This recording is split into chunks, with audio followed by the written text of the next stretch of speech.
We are coming at you live. CRT Gaming Podcast, episode number 5. This week, we are covering the game Sparkster for the Sega Genesis.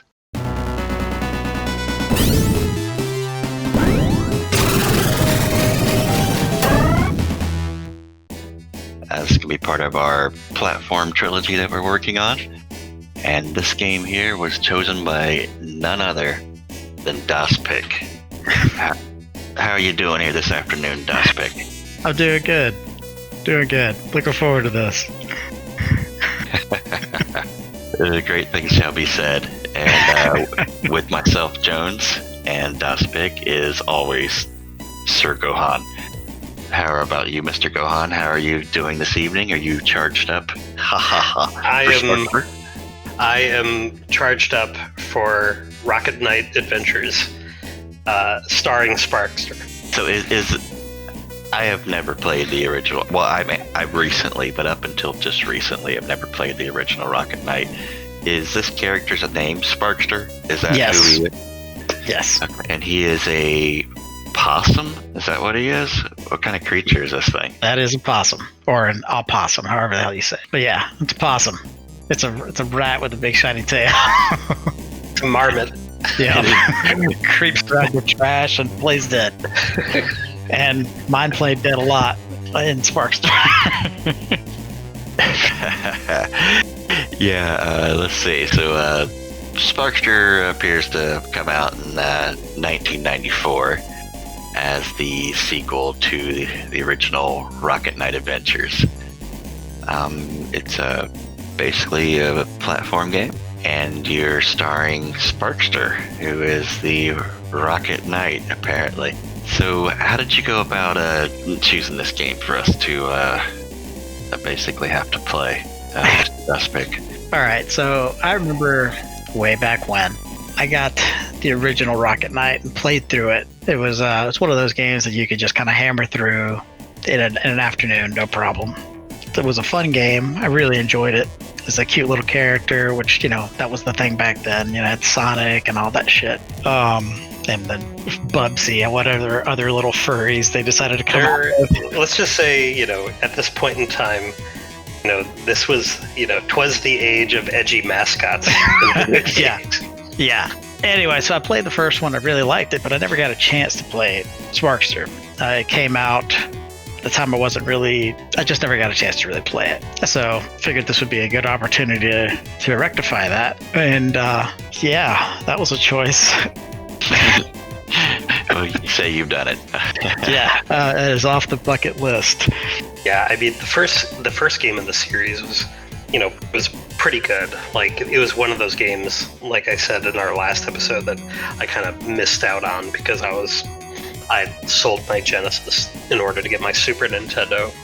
But, Sparkster was like a mascot for kind of both Sega and Konami, and if memory serves correct, this was actually something that was a part of the Sega channel. Like, Rocket Knight was one of the pieces of content that they had for the Sega channel back in the day. First game was really good. It had a lot of different variety in it. Yes. And the sequel, it seemed like they kind of wanted to tamp it down and make it about one gameplay mode versus the kind of variety that the first game had. The variety was one of the things I really enjoyed about the first game, because it seemed like every other level there was some new thing happening. Like one thing that I really enjoyed was there was a level where you're in this like a volcanic cave or something. The third level you're speaking of. Yeah, and so when the lava rises up, you see a reflection of you and everything above you. So you have to platform jump using that reflection because there's like an overhang of rocks that lets you not see the platforms in front of you. So it's just a cool little thing. But back on the Genesis back then, that was those were good graphics for a Genesis game. Now, it had a lot of touches to it. Like I would say between the two games, Rocket Knight and Sparkster. Rocket Knight either had a higher budget, or B, it was more of a labor of love. That's what it felt like to me. There was more I hate to say this to sound cheesy, but there was a little more joy in it. It was just it was a fun game. I mean, that's it. I mean, it just felt like somebody spent time crafting every little thing and said, hell, I like this kind of thing. Let me put this in there. Oh, let's have a shooter level in there. What the hell? And just all these fun little mechanics that were in there it was very entertaining. And Sparkster did not have that. Well, I mean, to its credit, though, like, it definitely, I agree, the first game felt more like a labor of love because there was, there's a lot of different experiences in the first game. Whereas, this one, it still retained, I think, really good, control. The control of the player is still pretty excellent. What sucked about it, though, was just the level design. Like, you had a really good controlling kind of platform game, but the level design was the thing that kind of held it back. Because, like, the movement and the dash feel awesome, in the game, but the levels just didn't match up with Sparkster's movement very well. There was no sense of any type of unity, like, in the level. Like for example, like Sparkster starts off, and the very first level, you're kind of like the levels are a little bit long, to be specific. Like, I think they should be divided into subsets, because when you die, you just start back at the beginning, and that was a little disenchanting. Yeah, that was a quick turn off. Yeah, so like, I mean, but there's obvious points you're progressing through the level. Like, I just went through the first set, like fade to black, here comes new level. And the jump between the two, like the first level, like you're in a countryside, and then all of a sudden, once you go through there, like bam, you're like in the green jungle world, and then you go through it, and then like bam, you're on like a robot train. Like, there's no, like how'd I get here? Like, well, like it's very bad design, I think. I mean, it's bad. It's just bad. It's a video game. Games that never should have been made for 1,000 hours. Like, bad. And I think a lot of it has to do with I think it's a cash grab, because I do know, I never played it back in the day, but I do know Rocket Knight was somewhat of a success. I knew of it back then, but that came out in '93, and then Sparkster came out in '94. So I mean, you're really crunching to release a product that is anything really within a year of the previous game release. Oh yeah, that's it. Yeah, I mean, like you said, it just. Well, I think all three of the games came out over the course of 2 years, maybe. That's possible. I didn't. I mean, it was really fast. But these two. But the Super NES one was even good. It's like they just shit the bed on the second one. I don't know. I mean, investigate it. It has left such a bad taste in my mouth. I need to know more. I never want to play it again. I never want to play that game again. It was awful. I mean, the cheap between the cheap shots, the shit level design, the fact that there's no through line. Yeah, the having to start over. That's bullshit. And especially because the first game didn't do that to you. The first game, when you made it through a section, if you died, you started over at that section. Every time the screen went to black, you started there. You didn't have to start all the way over. Yeah, that was horseshit. I think that's a big part of the first game. Is like, the penalty, wasn't as severe. There's a lot of cheap shot. Oh my god, are they ever? But the thing that I keep kind of coming back to when we're, playing this game over the week was there really is, like, strangely, like a good game in there, in that, how the player controls, and I actually think, like, even in this game, like, Rocket Knight controls better than a Sonic, like, the game is, like, sold, like, fast dashing character, and I feel like that feels so much better to me. I guess what I'm saying is, like, you control Sparkster's ultra fast speed, but with Sonic, when you get going as a player, at some point you kind of like take your hands off the wheel and you essentially just watch Sonic spin around the environment, like pinballs around. Whereas with Rocket to explode Knight, into rings. I mean, basically, you know, like Wait for the money shot. I mean, don't get me wrong. I love Sonic. Sonic games are awesome, but like the control in Sonic always felt a little bit strange, like how the character accelerated and his like kind of weird jump that always kind of, I don't know, there wasn't a whole lot of air control, whereas with Rocket Knight you feel like you have so much more control over Sparkster when you put on the gas, like. And there's definitely cool times where you're like almost about to fall into like some pit of death and you're able to dash your way out, and Yeah. that feels awesome. Yeah, and all that stuff was present in the first game. And again, which is what I enjoyed and why I wanted to play the second one, but holy shit, do I not ever want to play that game again. I mean, it's like it's just constantly penalizing you for everything you do. And like you said, mentioned the cheap shots, the just like you jump. All right, so there's 6 enemies coming at you. You hit them with your sword that has no f***ing range. Where in the first game, it was a long range weapon, which was great. So you could hit people at a distance, which is awesome. And then you jump to avoid these, and then don't worry, there's an invisible bomb there waiting for you where you jumped, which was bullshit. And then you bounce into something that kills you, and all that crap just culminated in me saying, "Q, I'm gonna go back and play Rocket Knight Adventures because that game's actually fun." And I beat the shit out of it again, and it was fantastic. I watched the little pig robot burn in the atmosphere, and I saved the princess, and it was great. God damn it. I see. Like, I think I don't know. You guys seem okay. I think somewhere between Rocket Knight and Sparkster, for me personally, if you could merge these two games, you would have a better game. The Super NES version. Yeah, what do you mean by that? Well, what I mean by that is like in the first Rocket Knight, you had a projectile attack. In Sparkster, you were the projectile. So I think you need a projectile attack. Okay, because like for me, the whole rocket bouncing was haphazard, not the greatest controlling mechanism. Sometimes you would go straight, sometimes I'm telling you I'm holding diagonal, but you know, hey, I'm going straight. So what I did like on the first one is definitely the projectile attack. And what I did like from Sparkster was rather than charging up your your rocket boost, you just had a button for it. So I think if you could kind of take those two mechanics, and then some of the other things were better. Like, I mean, I felt like the whole Sparkster game itself was very uninspired. Like, the whole thing just seemed very bland. It was just like a progression just to progress.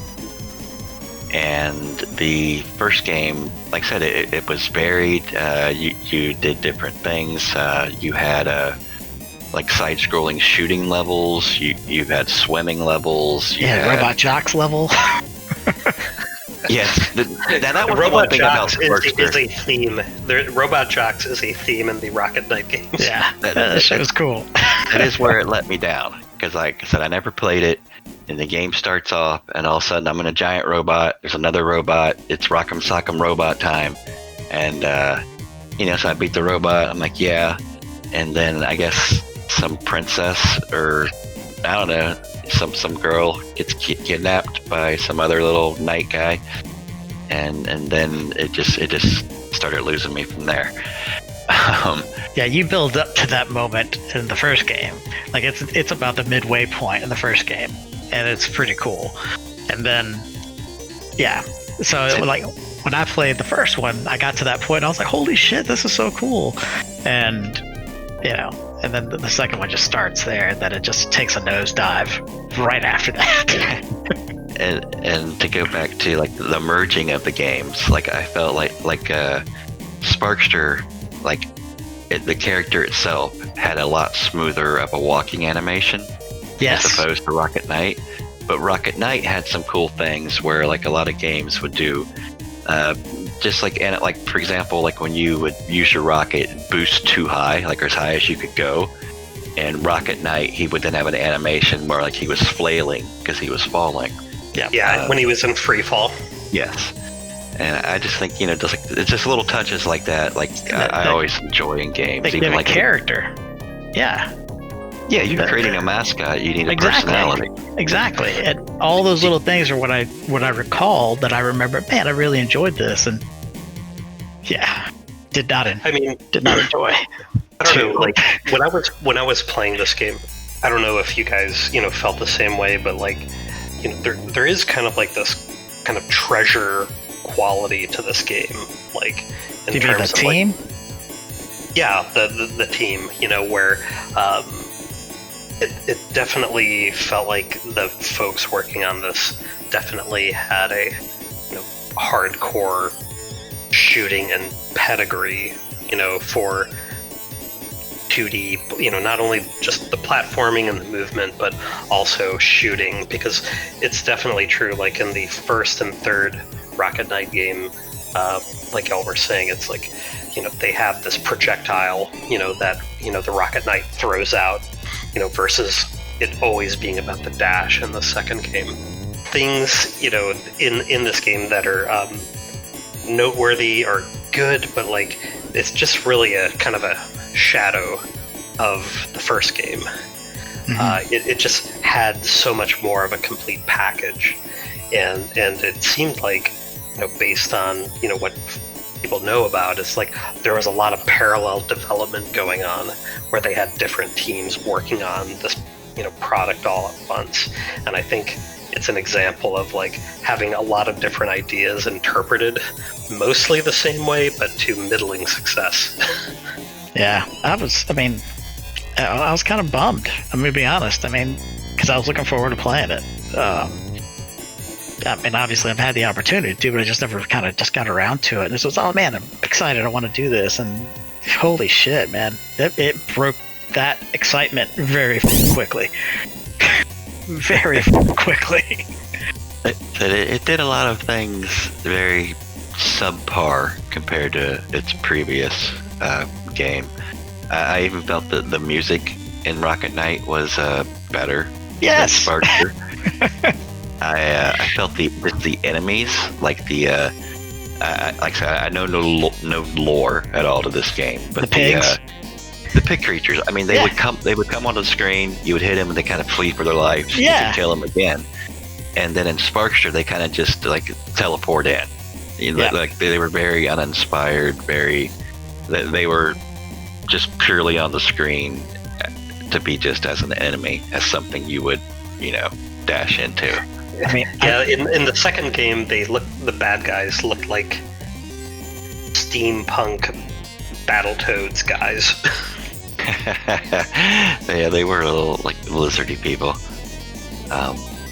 I'm with you, man. I really feel like the second one was just a cash grab, because it just they didn't. They couldn't have spent much time in it if it came out the next year.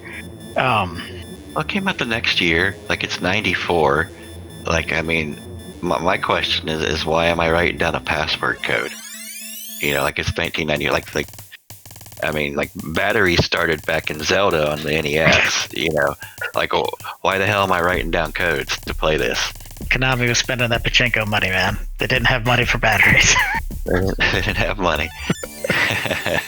Yeah, it was just, it was very, like I said, I love platform games. I love them to death when they're done right.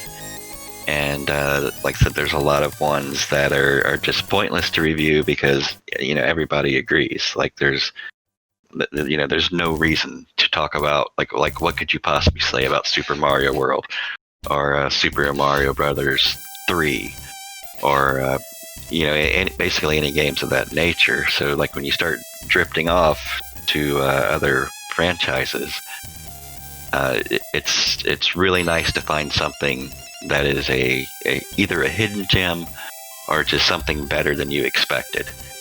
And I was kind of hoping that, since I never played this, and it did let me down. Well, I kind of feel the same way. Like the first game definitely made itself stand apart from so many of the platformer mascot games of the time. There's so much stuff just flooding each of the systems, whether it was Arrow the Acrobat or Cool Spot or whatever.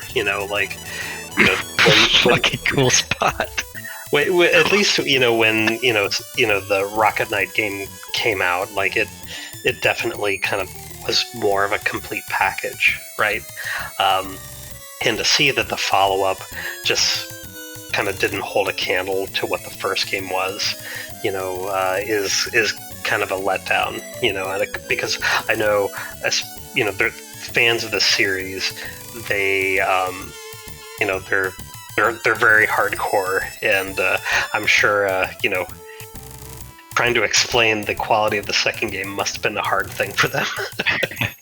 Yeah, I did watch. Like I said, I made it to the third level in Sparkster, and that's where I got. How far did everybody get? I got the maze fucked me over, and I just getting smacked around by hidden bombs and bullshit, and I just gave it the finger, and I was like, I'm done with this shit. Okay, so you made it to level 3, Daz. Yeah, no, that's 2. That's 2. Where that did was you 2. make it? Oh, wow. I did make it to the airship. Yeah. At the end of 2 is like Snake Man fight, which I almost didn't get past him. He's he's bad man. I don't like that Snake Man. Really, the dragon? Yeah, I had trouble. Don't ask me why. Oh, dude, that was such an easy boss fight. Oh, pro level Gohan here coming in. See, No, you might really? have to grasp over the whole stupid rocket mechanic. Oh my god, that was actually, I thought that was like the easiest and best boss in that game. All the other bosses were awful, but that one was actually, it had a pattern, you could understand it, there weren't a whole lot of cheap shots. I didn't fly where I wanted to fly half the time. That's one of the, like I say, I am holding up at an angle. I know the direction I'm holding. And and apparently Sparkster, he's got plans of his own. And then you just bounce around like a pinball. Like I didn't like the throughout the levels there's little jet icons you pick up, and then when you hit one it's like all of a sudden yippee, Yeah, you're boost. Yeah, so you just bounce around like a pinball. Yeah, I didn't like that because you would jump on it by accident, and then all of a sudden it launches you somewhere you don't want to go. It's like I didn't want to go over there. If I wanted to, I'd use my goddamn rocket. That's exactly my point earlier, which is if they actually made good levels, that wouldn't be such a problem. Yeah. Because if they just made the levels work with the dash, like being able to dash on command for Rocket Knight is actually pretty cool. It's almost like a turbo feature, but the levels just always made you bank shot around, and just you end up just getting penalized over and over again by doing that. But if the levels kind of allowed you to do that without a whole lot of instant death falling into pits over and over again, it might have worked out a lot better. Now, one thing I was reading, like I said, I was trying to do just like a little bit. There's not a lot of information really out there on the internet about just kind of behind the scenes of this game. One of the things I was reading though, I'm not quite sure how to verify it, but it was the statement the gentleman that directed Rocket Knight left the project after Rocket Knight, and then one of the artists that had worked on Rocket Knight was the director for Sparkster. So guy. Oh, see that? Yeah, so that explains. It could have been maybe his first game, or it could, like I said, it 1 year release time is a pretty big crunch to, I would think plan, develop, all the happiness that goes into making a game, and publish in a year sounds like a pretty big crunch. I mean, the other thing to think about is back then, games actually had to be manufactured.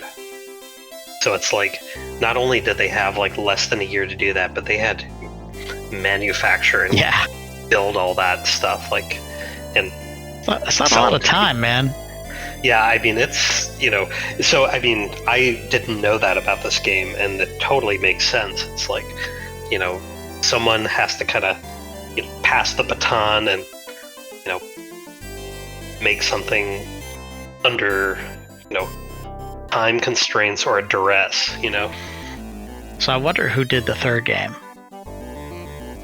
Because it's good. Well, I played the first game, I just, for this week played the second game. And, as we were talking about the game throughout the week, we were chatting back and forth, about it. And, I loaded up the third game, and it's like each one of these games feel like so, different, I don't know, like the third game, it seems like it's way more kind of about the character and storytelling, but it still harkens back to the first game. Yeah, it's definitely more in line with the first game. The music's really good. Animations are kind of, fun and cute, and it's definitely, it's not at all like the second game. It feels more, now it's supposed to be a prequel, but it feels more like a follow-up to the first game than the Genesis Sparkster, which was the actual follow-up. That game. It just had, to me, like the control wasn't there for me. Like I no, and amongst other things, at the level design, you guys didn't like the control. I didn't like the control as much as I did on the first game. I didn't like having no long-range attack other than yourself, and that wasn't always an option. Sometimes you would barrel into an enemy, and you weren't really supposed to hit them that way. You were supposed to use your fucking sword. And so that kind of shit, it really drove me up the wall. It's like, okay, there's not a label on this motherfucker telling me which way I can hit this guy. And again, the game penalized you so hard because the levels weren't short, and then having to start the fuck over every time you died was bullshit. Yeah. So again, all those things are not, hey, this makes me want to play this game more. No, this makes me want to turn this shit off and play a game that's fun, which is what I did. So the controls are to me like if the controls are tight, if the reason that I am dying is simply because I suck, but I'm having a good time, I don't care. I will die. Like the last game I played like that controlled great was Ori and the Blind Forest and Ori and Will of the Wisp. Yeah. And I died 800 to 900 times in that game because it tells you how many times you died. But I loved it. It controlled amazing. And every time I died was just me learning the level or experimenting or just sucking. And a lot of this I didn't feel like was necessarily my fault. Like some of the boss fights, like I would accumulate 4 or 5 hits before I could even really know what was going on. Yeah, that was a big detractor, in this game was, one thing, kind of making it through the levels, but the bosses themselves did not really give you good feedback about how well you were doing. Like you didn't really get a clear understanding of when you're doing damage and when you were vulnerable, because sometimes you were vulnerable, sometimes you weren't, But yeah, I think that was definitely, one of the things early on that was very different than Rocket Knight Adventures, was just the feedback loop for the player. Like, you knew when you were doing okay, when you were not, and you definitely knew when you were doing damage, against the bosses. One thing that they incorporated in the first one that I really liked was, it's like, so, like if an enemy touches you, you take damage. But what they did was, if you hit an enemy as they were going to walk into you, they would still walk into you, but you became invulnerable because you damaged them. And so when you're in a boss fight, if the boss is about to hit you and you smack him beforehand, then it made it so the boss would pass right through you and you could get out of danger. And that was a really sweet mechanic that made it, again, it was user-friendly. Instead of like, hey, you start over. Yeah, the bosses, I think, in the first game were pretty memorable. They're, pretty noteworthy, with this game. There are a couple good ones, but others are just, cheap shot, kind of war of attritions, like you're basically like sponging your way to to victory. You know, but, so I mean, you know, we've kind of played a little bit of each of the games. Yeah, I actually finished the first one again. Like we have to talk about reviews now because this has been a pretty I think salty. we have made that pretty clear. Okay, well, I mean, like, let's get to it. Okay, well, let's get to it then, gentlemen. We basically went into this playing Sparkster, and it's kind of turned into a Sparkster Rocket Knight Adventures comparison. And so let's start off with, like I said, I played both games to level 3, which is close to midway through both of them.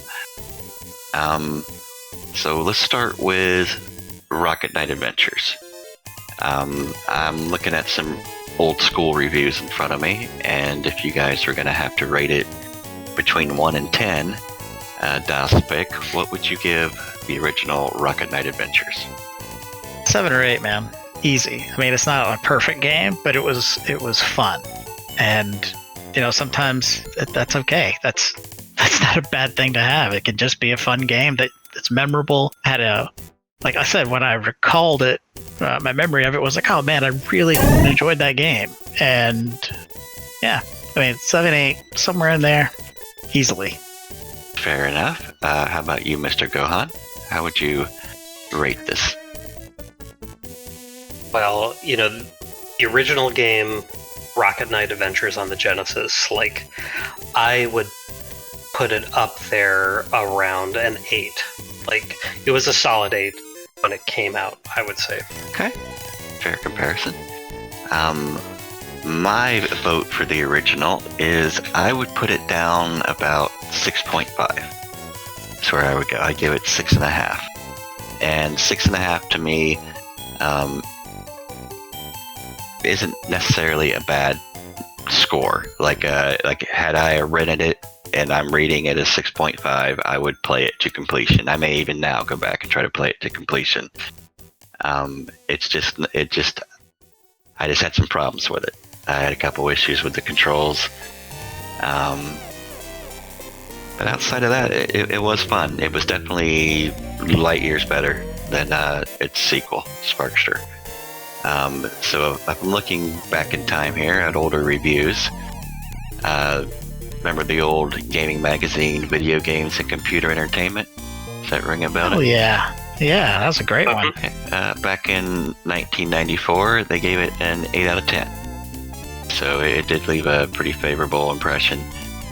A lot of the older games or magazines of the time, pretty much right around there. 78 out of 100. An old magazine called Playtime ranked it, and I think it's fair. I understand it. It just wasn't totally for me, which is the reason my rating's just a little bit lower than your guys's. So I honestly think if you played through the rest of it, I think you would enjoy it more. it might Because there's a lot of other cool things in there. But I mean, you know, just some of the mechanics were clunky to me. Like when you went to climbing around on branch, like the vines and stuff, I thought the controls were a little wonky. Like when you would climb along a vine, you would fall off of it, or you would move to the other one. And I felt like when you would boost yourself and go up, you just kind of came straight back down. There was no like adjustment where you could go up and drift over and land on a cliff or something. Yeah, like kind of control, like fall control in the game was... Yeah, I just didn't feel totally 100% in control. And that's kind of what I look for. yeah, on the vertical ones, yeah, definitely. So, Daz, you said an 8? 7.5. 7.5. Yeah. Okay, I say an 8. Joan says 6.5. 6.5. How do we feel about the sequel Sparkster for the Genesis? I would give it a 2 out of kindness because I like the character. Wow. Worse than me. I mean, that game. No. We need a real score, Daz. That is a real score. I did not enjoy that at all, man. There's nothing about it that I enjoyed. I mean, the game is constantly trying to pick you over, and I hate games that do that. I get it. Like all right, Dark Souls, I get it. That's the game. Okay, Rocket Knight Adventures is not trying to f you every time you walk forward. Sparkster is. That's not fun. And again,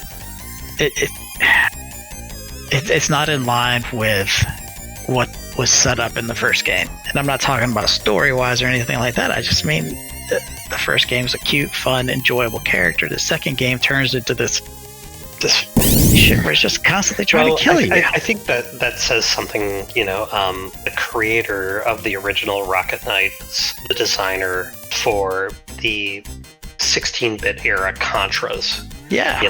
And like when you have somebody who understands, action platforming, especially involving shooting, and I mean, kind of, when Sparkster does his dash, it's kind of a shooting kind of mechanic, right? Where you're kind of, flying towards your enemies. That in the first game, you could tell there's just like you said, there's a lot of love and attention to detail that in the second game either wasn't there or they just didn't have the means to, make it happen. So if Dazpick's score... Okay, so Daz says 2. What is yours, Jones? I gave it a 4, and I was being a little generous, but how I rate games, anything under 5 is garbage. Like, in the sense that, had I bought it, I would have been highly disappointed and maybe somehow tried to return it if I could. Had I rented it... That's a good metric. But like I would even say like if I rented it, if I give it under a 5, I don't care if I played it or not. Like it would be like I just rented something crappy, oh well. My mistake for the weekend. Which I did a lot of that. Got burned. Yeah. Oh no, this isn't like, that this is something that happens often, especially, back then when you're renting games from, Oh yeah, they were mom and pop video rental places and stuff like that. Yeah. So how did you feel about this game, Mr. Gohan? The first game has a lot of really cool qualities. This one, there's a lot of things about the first game that are still present, but it just doesn't come together. I would say that, the sequel garners probably a 5 for me. It's unfortunate, that it just wasn't able to live up to the legacy of the first one, but, we kind of picked this game kind of sight unseen. Some of the games that we've talked about previously in the podcast have been games from our own personal experience, whereas the sequel to Rocket Knight, we kind of picked, kind of out of a hat, and none of us really had a whole lot of experience with it. But it just goes to show you that you can't, pick a winner every time. No, sometimes you play with fire, you get burned.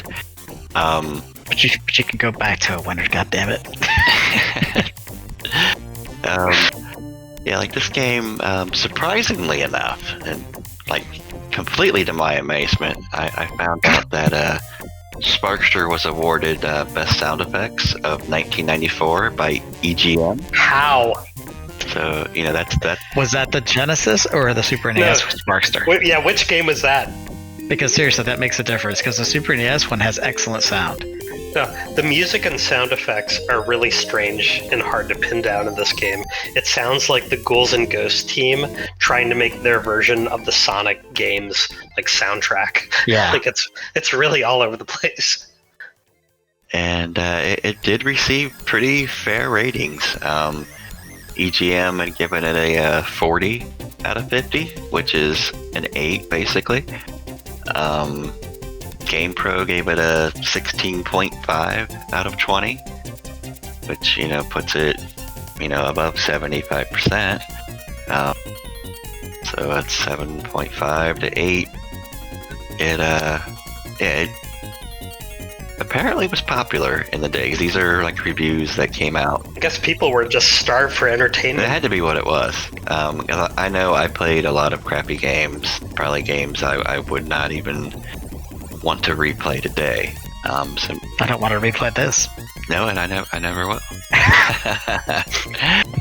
But fortunately, with that being said, this chapter of platforming games is now closed. It is adjourned. Forever sleep. And next week, we will be doing a new platform game, and this one is going to be picked by Gohan. So with a little bit of luck, maybe Gohan could drum up something a little better. Have you given it much thought and come up with something for us? Well, over the course of the week, we were talking about what makes a platform game and what doesn't, and Platforms first we help. had they do. Our first game, with Klonoa, awesome, action platforming game. The sequel to Rocket Knight. Because the first game left a good impression on us, and I'm actually going to double down and do the same thing with this game. The game that I'm going to pick for us is Strider 2 on the PlayStation. I loved the first game, like Strider in the arcade and Strider on the Genesis. Those were awesome, 16-bit era memories. I didn't get to beat the second game, which was like a late edition on the PlayStation. So yeah, it may be another, Rocket Knight, but I'm going in, optimistic. Excellent. I'm intrigued. I do know... Bold choice. yeah, I have not played Strider 2 on the PlayStation, but I will say the original arcade Strider and the Genesis version of it is one of the most iconic moments of the 16-bit era, is running down the mountain, doing the flip towards the beginning. It is completely iconic. So Yeah. I mean, you have Chrome laser panthers, futuristic ninjas, Chrome Ape, don't forget him. yeah, I mean, Madness. Lizard. and the PlayStation game when it came out, it was awesome, because disc 1 was Strider 2, which was kind of like Klonoa, a 2.5D game, but the second disc was a arcade perfect version of the first game. So, our homework for this week is all three of us to play both discs. Gotta put a little work, a little overtime this week. Well, excellent. So next week we'll be playing Strider 2 on the PlayStation. And this is Gohan and Dazpick and me, Jones, signing off for the evening here at CRT Gaming. And we will see you next week. Until next time.